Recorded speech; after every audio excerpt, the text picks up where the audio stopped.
because you are player of the match. Your first 2 goals for Aston Villa, how good did that feel today? Yeah, it's a great feeling. You know, I feel like I've slowly been getting fitter and playing better football since I've been here. So yeah, it's obviously nice for a forward to always get goals. So hopefully it continues. And in terms of this team and the performance today, particularly in the second half and the wider context, how far and how big do you think the rest of the season could be?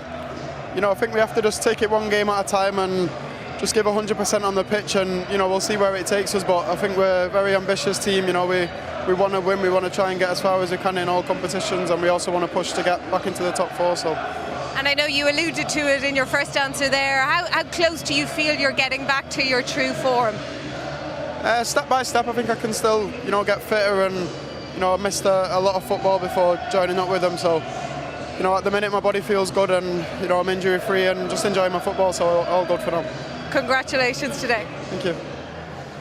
We've got the semi-final draw coming up as well, which Joe is rubbing his hands for because he's in charge. He's in charge. You pumped? Big moment. Lads, ready. Right, you're ready. So we've got that coming up, and then we'll have a lot of time to talk about Aston Villa and Marcus Rashford. And there are so many stats doing the round. But Dion, just from a striker's point of view, those 2 goals to option or the chance to score goals, he will. Keep giving him the chance. If he's making the runs, find him. That's what it's all about. He's a potent striker when you give him lots of chances. What I would say about Rashford is it was a big move for him going to Villa, because a lot of people were saying he would fail. A lot of people said he would start well, but I think game by game, steadily, he's getting better, he's more confident. He said there in his interview about he's playing better football. I think that's down to the manager and the way Aston Villa play. But you can see in his energy. We've all been players, and when you've got a manager who believes in you, you can do special things. I'm not saying he scored against Preston, no disrespect to Preston tonight, but you have to put the ball in the back of the net, and it's your body language. His whole body language looks a lot better now, and he feels like he's confident. And when Marcus Rashford is confident, we've talked about him so much. I think when people are talking about him, they're frustrated because, same like me, didn't live up to your potential. You got so much hype on you at the start of your career. You don't sort of fulfill that, and then people are asking questions, but that's the best way to shut people up. But also, the team have to play to your strengths as well. Yeah, I think even it was a huge statement the moment that Marco Asensio picked the ball up to take the penalty. And him and Marcus, they had a discussion. He didn't take the ball off him, they had a discussion, and they decided it was best for the team, best for that moment right there to give the ball to Marcus Rashford, who was confident. Asensio took one when he was on the field previous in the Champions League. That was massive.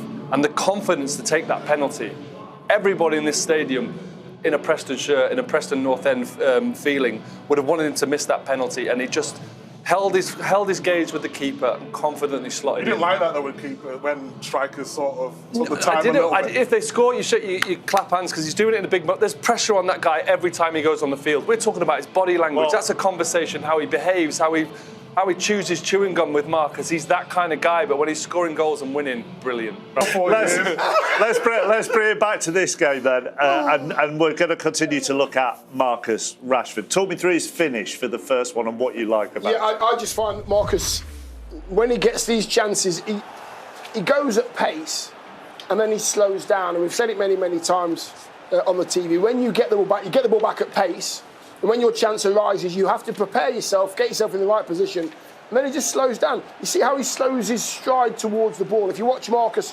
when he gets into that goal-scoring position, he slows his feet down just a little bit, stays away from the defenders, he slows down a little bit, bam, and he just rolls it. It's a very easy finish for him, very instinctive, and I just feel loads more chances like that for him. Watch how he just slows it down. There you go. Nice clean strike. Made it look easy, wasn't it? Do you know what? That actually reminds me of the analysis you did pre-match on Asensio and making sure he was just in the right place at the right time by not always going full pelt. Yeah, his movement's extraordinary. Whether it's Asensio or Rashford, I think it's the way they set up. They've got runners going in and some will stay a little bit behind. But I wanted to look at it from Preston's point of view. I mentioned at half-time, and Joe rightly picked it out, the space down the wings. And when you're in them positions there, it's sort of like there was in between, and it was Brady on this side. He went too far, and Luca Digne, you know the quality that he has, you're always going to get punished. But what that then happened, that the centre-half doesn't want to step out because he's in positions where he doesn't want to be in a one-on-one situation. Normally it'd be a fullback there. So it just muddled them a little bit. And of course it was a good goal from Villa's point of view, but I just thought Preston, for all what they did in the first half, it was just ruined by just that lack of concentration. Well, you did all say, didn't you, at half-time, that there comes a point when if you do get in around the side, you can't always rescue it with a last-ditch tackle or a block. Yeah, it felt like that. It felt like that's the thing with these games when you talk about people losing concentration. I know Meeks is alluding to it. It's like I say, it's not just switching off and thinking, oh, what am I doing later? It's just constantly being the barrage of quality players, the red arrows flying past you, Aston Villa. And Digne, he didn't feel that in that motion. Everything slowed down for him. He waited for the movement. He saw where Rashford was going to be. Beautiful ball into his path, 1-0, and the game's over like that. Yeah, but you used to say to me, when we was playing in a 4, sometimes we go into a 5 at Man City, Yeah. you used to always tell me, stay in your position. Yeah. Do you know what I mean? If you stay in your position, then you can engage, and then you can call help back. If you go too soon, then it leaves gaps. And I just thought, with the 8 players missing, they wouldn't, in that second half, they could have went a little bit more defensive just to give them a platform to play from. It is hard, though. You know, when you mentioned the 8 players that are out that probably would have started, or most of them would have done, so they're completely depleted. However, if you haven't got those partnerships, correct, 2 centre halves, you know, fullback and centre half, keeper and his 2 centre halves, where it becomes second nature. Yeah, exactly. You know, left-footed, right-footed, where do I roll the ball? What does he like? Where's he going to go? You know that instinctively, and they're kind of playing off the cuff today. And then the goalkeeper as well. And also Villa looked like a team on the opposite who knew exactly how everyone was going to work, where Digne was going to be, what Rashford's movement was going to be, and it worked beautifully. No arguments about the penalty award? No. Once it was given, there was no way this was getting overturned. It's quite strange how late he gave it, but it's just a sharp bit of play in the box. Rodgers knew straight away, just overstretching, lunging. That little touch there is so important. And once he pokes it away from him, it's 100% a penalty. Yeah, agreed. I mean, well, this is what I want to talk to you about, Joe. Come on, then. The way he slows down there. How difficult is it for a goalkeeper in that position there? Without footage, without knowing that Rashford's going to do this, I thought he did really well, Guy Cornell, to hold his ground, but Rashford's looking for that little tell. And the thing is, people will say, well, what if you just stand there and front him up? Rashford will have a plan for that. So he'll have a last-second plan for, if the goalkeeper doesn't move, he'd have been going that way. But you know, with you see his left foot, left foot when he was trying to psych him out a little bit, like he's going one way to go the other. I don't know if we can see that again, because it's really interesting what was going on in those moments. You're trying to almost. Marcus Rashford's got his hand of cards, and the goalkeeper's got his. And as it slows down here, you're almost little tells with your feet. Am I going to go? I'm not going to go. Am I going to double bluff? But Is that left leg? Once that left leg goes out, that's going to be the leg where the pressure's coming from. Left leg out there. Little twitch. That's going to push him off. Yeah. So if, from a striker's point of view, as soon as you see his left leg go there, 100%. you know he's going to push off that way. Whichever, as a penalty take away back, when the leg comes out, you're going that side. But do you know what Because if the left leg comes out, he can't dive to his left because he's put his left leg out. Because that's where the momentum's coming from to push it. So as I work with Yaya Toure and Mario Balotelli. Don't put me in the same conversation. Yaya Toure. No. 100 goals in the Premier League. What are you talking about? But you know what, D? I loved it. I might have been the starting keeper, but I'd be out for hours fighting with those two, and they were players who would wait, and eventually I almost flipped my method, and I can say this now, I never would have said it. So you're looking for that counter movement. Correct. So even with those guys, if I was going to ever have a chance, if I was going to want them to go to my right, I'd tap my right like I'm doing a counter movement, and I'd go right. Oh, I see. So there's always ways as the game develops and as techniques develop, because it was too easy for me to go right left, because those guys were so clever and they were literally locking out. They didn't care about the football. Is that really, if you feel like auditioning for Strictly here, which will never happen, just to be clear. But if you put his hand, are you sure? I'm sure it might happen for him, but not for me. But if your right leg goes there and you're going that way, how difficult is that then? It's so counterproductive. So it takes out the chance of being able to get in the bottom corner, totally. But what you find with the players who are coming up and stuttering and keeping an eye on you, they're not looking for the bottom corner. Often if you do go the right, Cristiano Ronaldo was a great example against Schmeichel in the week. He waited for him to go down, he waited, and because he was waiting so long and looking at him, Schmeichel managed to psych him out and tamely just rolled it into his hands. That's tame, that Rashford penalty, but he managed to get rid of the goalkeeper. If you go the right way, it's such a good feeling. It's not often you can hold your stare, and then rip it into the corner. It's often just waiting for the keeper to move. So last question about on the line. You know now you've got to keep 1 foot on the line as well. Yeah. How difficult is that in the process you're thinking of how you're going to save the... I'd find it difficult if I didn't know the penalty taker. If I didn't know the penalty taker and they did the stutter, you'd lose your balance. But that goalkeeper, I would have known there that Rashford's going to stutter. So he would have just held his weight. But the counter to that, if you don't know and you think someone's going to smash it, you have to go early. So you'd start moving, then realise they've not gone anywhere and you've lost all kind of spatial awareness of the line. Most keepers, when I took penalty, they'd already dived. Just waved them off. None of this. But you would have just done, to all intents and purposes, a normal run-up, wouldn't you? Yeah, 100%. Yeah. I couldn't stop. I wouldn't be able to start again. Oh, crab. Hamstring's gone. Just do what you do. You have it in your, you just have it in your head. You figure out what you're going to do and you try and execute it. The keeper sometimes gets there, sometimes doesn't. Let's look at Marcus Rashford's all-round play. You start it and then we'll see where we go with it. Yeah, I mean, he played as a number 9, but I really like him in these wide areas, really, because he's always looking to run into behind. I think that the timing of the run is excellent. And then, I mean, the chance there, he probably should be squaring that to Asensio. But when I talk about body language and his movement, okay, he doesn't get the first one, and then he's biding his time. If you just look at him staying on side, so many players make that run too early, and then he's waiting, and now just dropping off where the ball is going to allows him to get that goal. But I just thought his all-round game today was brilliant. Like I said, he looks confident, he looks happy, and when he could do this sort of thing. Yeah, we're back on the penalty again, but just the confidence to do that. I mean, the confidence to take the penalty that slow and stick it in the corner is just brilliant. He did it as a defender, with my defender's hat on and Meeks as well. He's a knight, because you don't know where he's going to be. What a ball that is, by the way. Touch, technique, everything. Let me give you a stat which is quite stark, actually. He's had at least 5 shots and created 3 or more chances in 2 of his 10 appearances for Aston Villa.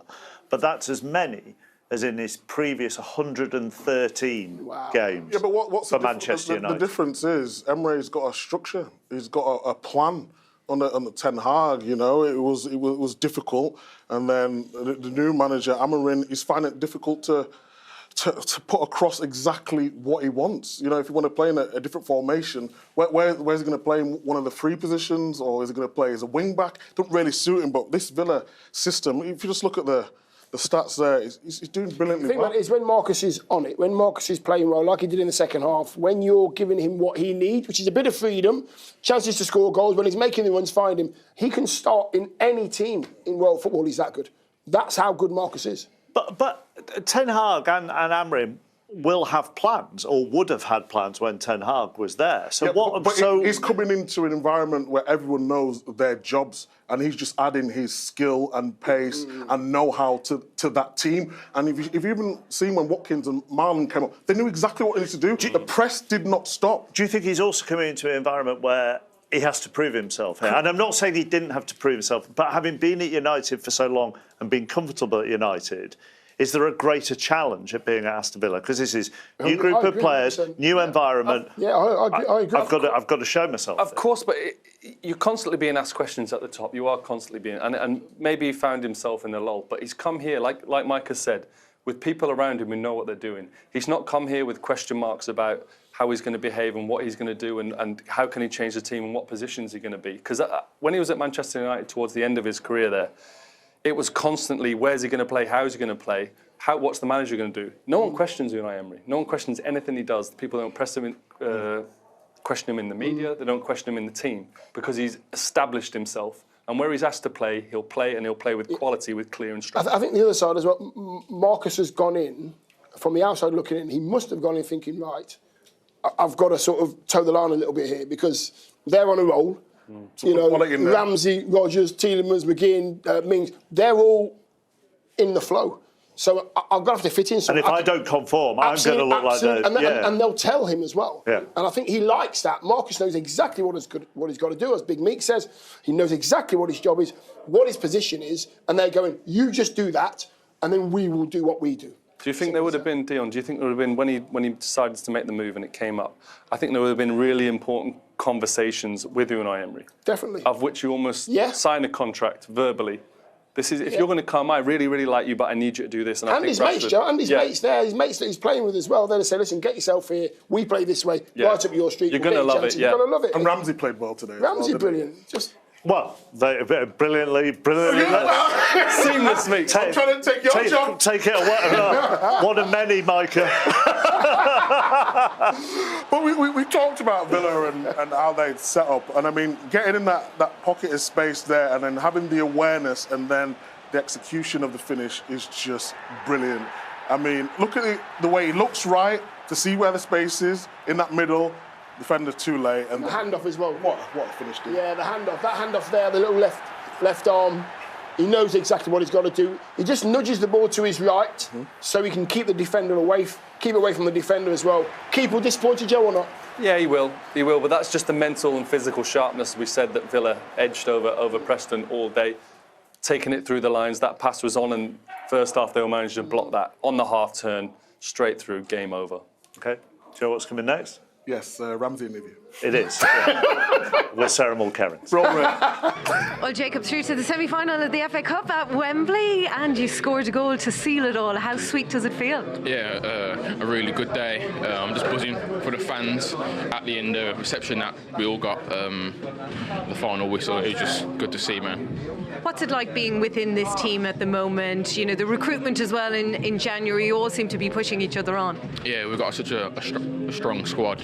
I think if you look at the bench today, Ollie Watkins, England international, John McGinn, Scottish captain. So yeah, just full of good players and good team spirit.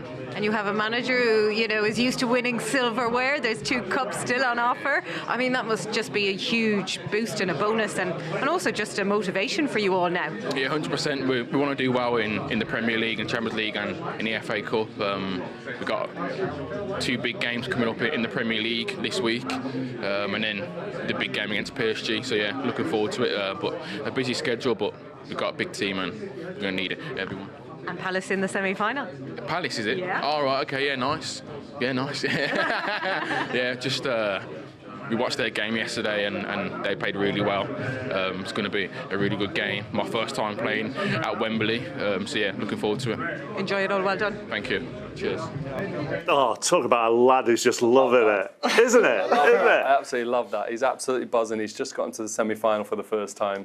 Found out his opposition. He's absolutely over the moon with the team that he's playing for at the moment.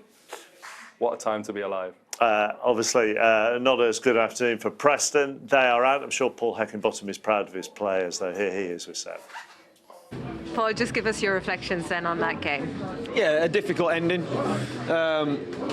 Yeah, the ending we didn't want, but listen, I'm not disappointed with the energy and the performance of the players. We knew it'd be difficult if we were full strength. We expected to be a tough game, we prepared for a tough game, and it was sort of taken away from us in the blink of an eye, really, that 5-minute spell.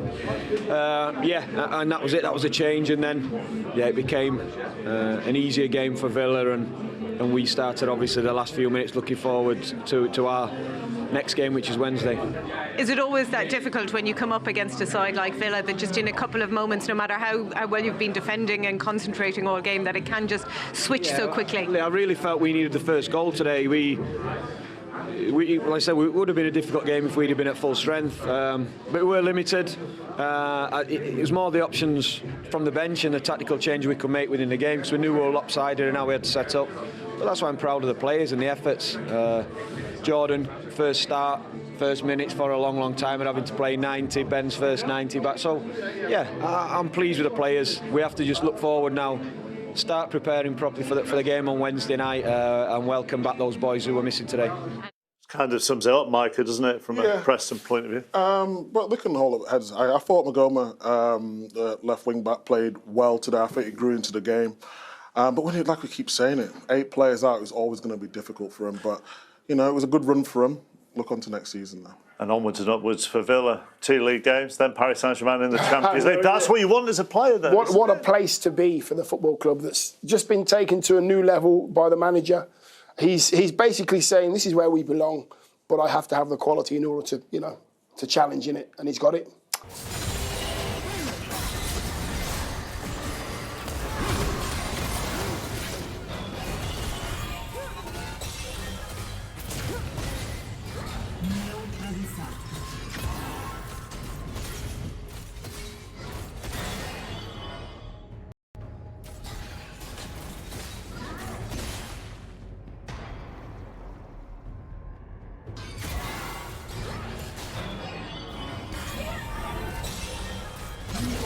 Micah.